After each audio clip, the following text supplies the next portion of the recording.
What's up, guys? This is Direct Martin speaking.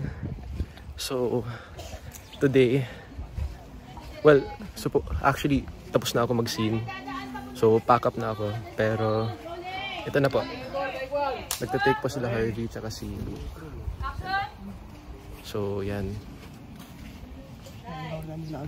Please mag-hi ka. Hi, vlog. Hi, vlog.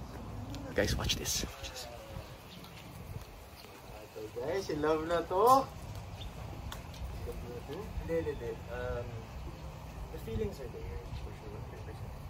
Gusto ko na nga kasi Galing ni Jigs. Sneak peek. Yun guys, ang init dito. As in, maabot dito ng 48 degrees. 48? So, yan.